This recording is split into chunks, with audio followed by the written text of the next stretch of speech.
You're listening to No Tears for Black Girls, and today we unravel the chilling disappearance, then discovery, of 29-year-old Alexis Schuler. A few days before January 10th, 2025, Capitol Heights officers answered multiple domestic abuse calls at the home she shared with her partner, 30-year-old Devontae Gray. Alexis's mother, Tawana, thought her daughter simply left with Devontae, until she couldn't reach her and reported her missing on January 14th.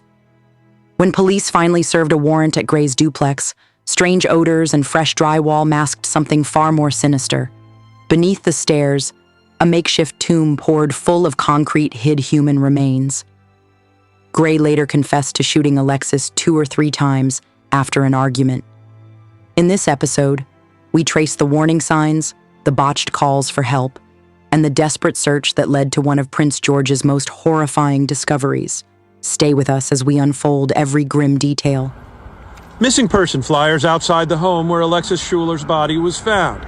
Today, Schuler's cousin saying it was the outcome they feared most. Her 3 children will no longer feel their mother's embrace or hear their mother's voice. And all she wanted was to come home to them. She was young, beautiful, and full of life, until she vanished without a trace. But when authorities finally found 29-year-old Alexis Schuler, she wasn't just missing. She'd been buried, hidden behind a newly built wall, entombed in a chilling homemade grave. What kind of monster could do such a thing? And what horrifying secrets lay beneath the surface of this tragic case? This is the story of Alexis Schuler, a mother, a daughter, and a victim of domestic violence whose death exposed cracks in the system and the darkness lurking behind closed doors.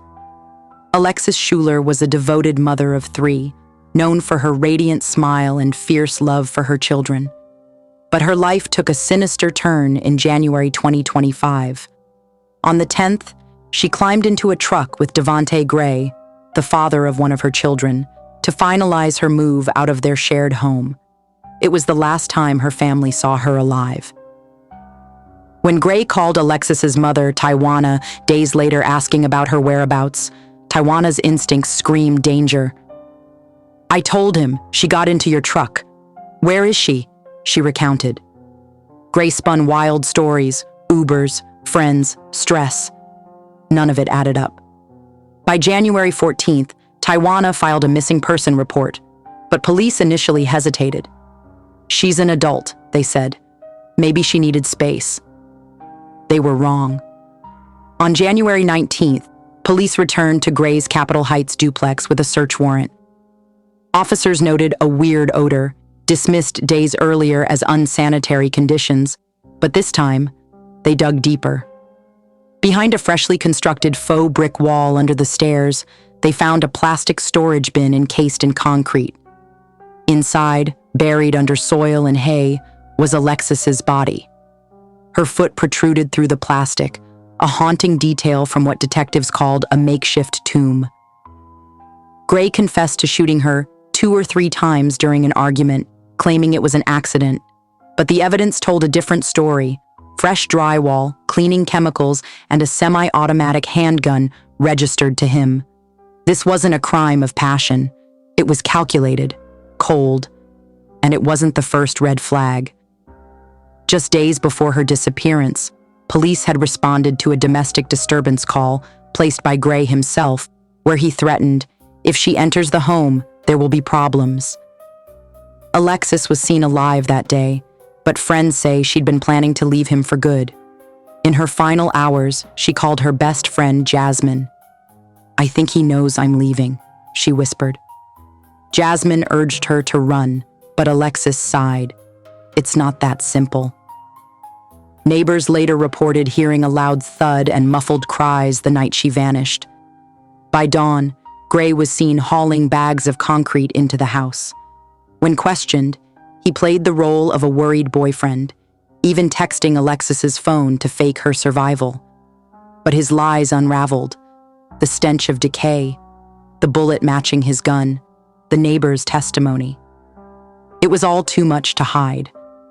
At trial, Prosecutors painted Gray as a manipulative killer who'd planned Alexis's murder for weeks. Text messages revealed her terror. "He knows. I don't feel safe."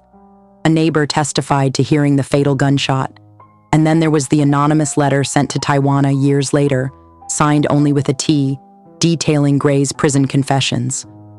Investigators traced it to Tyrone Willis, Gray's cellmate, who revealed Gray had bragged about making sure she'd regret leaving. The jury deliberated for less than 5 hours. Guilty, life without parole. But for Tawana, justice was hollow.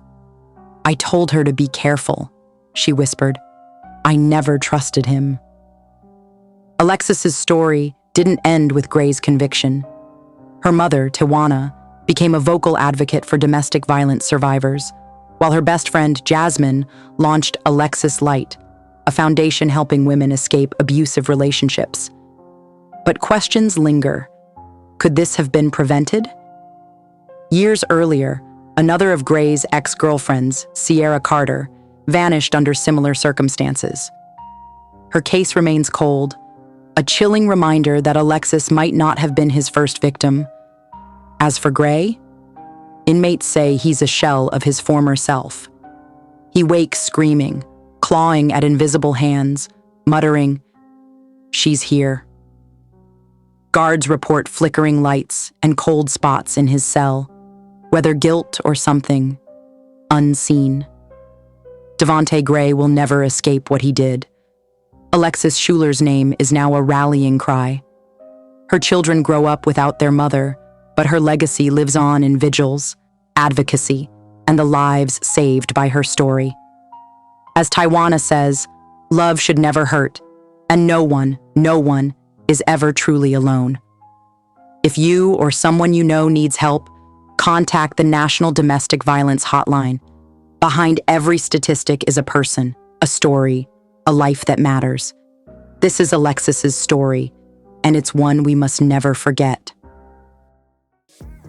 Thanks for listening to No Tears for Black Girls.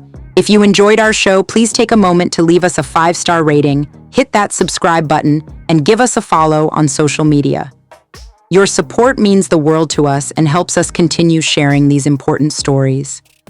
Stay blessed, stay loved, and most importantly, stay safe.